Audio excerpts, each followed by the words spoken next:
അതെങ്ങനെ ആ പെൺകുട്ടിയെ കൊണ്ടുവന്നിരുത്തുമ്പോ അവിടെ കുറെ ആണുങ്ങളും വന്ന് അവളുടെ കൂടെ ഇരുന്നിട്ടതാ ചിലര് തേങ്ങ ഉടപ്പിക്കുകയാണ്, വേറെ ചിലര് അവളെ കൊണ്ട് പലതും ചെയ്യിപ്പിക്കുകയാണ്. പഴയ കാലത്ത് ചില കോളേജുകളിൽ റാഗിങ് നടത്താറുണ്ടായിരുന്നു.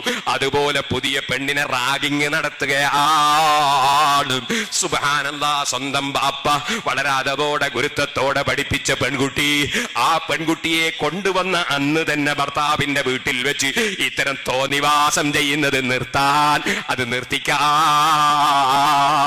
അതാ നാട്ടിലെ മുതലാളിമാർ, നാട്ടിലുള്ള കാരണവന്മാർ, നാട്ടിലുള്ള കമ്മിറ്റിയുടെ ഉത്തരവാദപ്പെട്ടവർ, നാട്ടിലെ ഖാദിമാർ, നാട്ടിലെ ആലിമീങ്ങൾ, നാട്ടിലെ സംഘടനാ പ്രവർത്തകർ ഇത്തരം തെമ്മാടിത്തങ്ങളെ ഇല്ലാതെയാക്കാൻ നിയമപരമായ മാർഗത്തിലൂടെ പരിശ്രമിക്കാതെ എത്ര പ്രായമുള്ള കാരണവരും അത് നോക്കി ഇങ്ങനെ ചിരിക്കുകയാണ്.